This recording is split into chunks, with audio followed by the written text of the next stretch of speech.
Hello, folks. Jack McNiel Jr. here with the Kentner Church of Christ. We've been looking at the Sermon on the Mount, examining this great seminal sermon there found in Matthew chapter 5 through chapter 7. And in this sermon, Jesus has been setting forth a better way to serve God and to worship Him. And so he's going to talk about here in chapter 5 and verse 20. He says there, except that your righteousness shall exceed the righteousness of the scribes and Pharisees, ye shall in no case enter into the kingdom of heaven. Jesus in his earthly life, he witnessed firsthand the corruption of the Jewish religion. The Jewish leaders at that time, they emphasized the letter of the law rather than the spirit of the law. They emphasize the keeping of their traditions over sometimes the keeping of God's law. In Matthew chapter 15 and verse 9, he says, "But in vain do they worship me, teaching for doctrines the commandments of men." So not only did they teach for doctrines the commandments of men, they also, they were hypocritical in the way they went about much of what they did. Matthew chapter 23, there beginning in verse 1, it says there, "Then spake Jesus to the multitude and to his disciples, saying, The scribes and Pharisees sit in Moses' seat. All therefore whatsoever they bid you observe, that observe and do. But do not after their works, for they say and do not." And so they were hypocrites. They had, when they spoke from God's word, when they read God's word, that they spoke with authority from God's word. And when they taught others God's word, they did it with authority. But their actions did not reflect what they taught. And so that is the very definition of a hypocrite, one who does not intend to be what he pretends to be. They pretended to be something that they had no intention of being.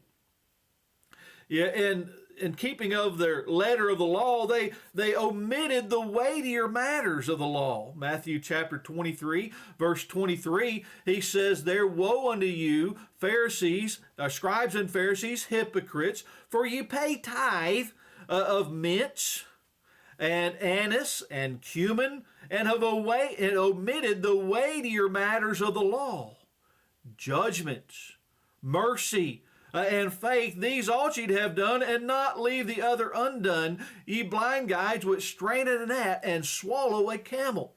They were real careful to make sure that they obeyed the letter of the law, even like in their tithing. They would go and, you might say, open up their spice jars and their spice cabinet and measuring out 10% and giving that to the Lord. That they were so focused on those little bitty things that they forgot the important things like mercy and judgment and faith.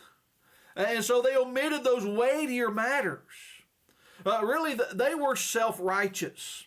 In Romans chapter 10 there, beginning in verse 1, Paul there writes, "My heart's desire and prayer to God for Israel is this, that they might be saved.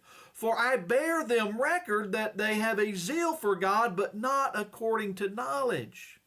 For they, being ignorant of God's righteousness and going about to establish their own righteousness, have not submitted themselves to the righteousness of God." And so they had a self-righteous attitude. They had a self-righteous attitude, and they only really, it's like they did the bare minimum. They omitted the important things, and they did just the bare minimum to appear to be righteous. And so Jesus says that your righteousness must exceed the righteousness of the scribes and Pharisees. The word exceed means to go beyond or to have a higher caliber. The Jewish leaders, they went only so far and they stopped. They stopped at the letter of the law, and they didn't go on and study and go deeper in the other weightier matters of the law.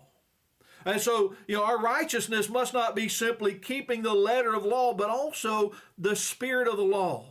We look at Matthew chapter 5 as we go through these later on. You'll see that he says, "You have heard it said by them of old, such and such, but I say unto you. And each time he does that, he's going beyond the surface, beneath the surface, to the attitudes that beyond or behind the actions that are condemned. The Pharisees, well, they didn't do the action, but they may have had the attitudes that went with the actions. And so Jesus was going to usher in a new law, a better law, a law that is written on our hearts, a law that is spiritual in nature. And Jeremiah 31, there beginning in verse 31, Jeremiah, hundreds of years before Christ, he prophesied, saying, "Behold, the days come, saith the Lord." This is Jeremiah 31 through 34. "Behold, the days come, saith the Lord, that I will make a new covenant with the house of Israel and with the house of Judah, not according to the covenant that I made with their fathers in the day that I took them by the hand to bring them out of the land of Egypt, which covenant they break, though I was a husband to them, saith the Lord. This shall be the covenant that I will make with the house of Israel. After those days, saith the Lord, I will put my law in their inward parts and write it in their hearts, and will be their God, and they shall be my people. And they shall teach no more every man his neighbor, and every man his brother, saying, Know the Lord, for they shall all know me, from the least of them to the greatest of them, saith the Lord. For I will forgive their iniquity, and I will remember their sin no more." And so Jesus is ushering in that new spiritual covenant, that new law that doesn't have to be taught to those who are already within the kingdom. In the Jewish nation, you were born a Jew. You were born into that religion of Judaism, but you still had to be taught about it. But to be a Christian, you have to be taught before you can enter into that kingdom, before you become a part of the church. You're taught. So when you're in the church, you don't have to be taught to know the Lord, because you will already know the Lord. And so it is a law that is spiritual. It is a law that is more excellent, that goes beyond, that exceeds the mere letter keeping of the law that the scribes and Pharisees were guilty of. And so we need to make sure that we are not self-righteous. We need to make sure that we have submitted ourselves unto the righteousness of God. Only then can we be a part of the kingdom of heaven. So have a great day.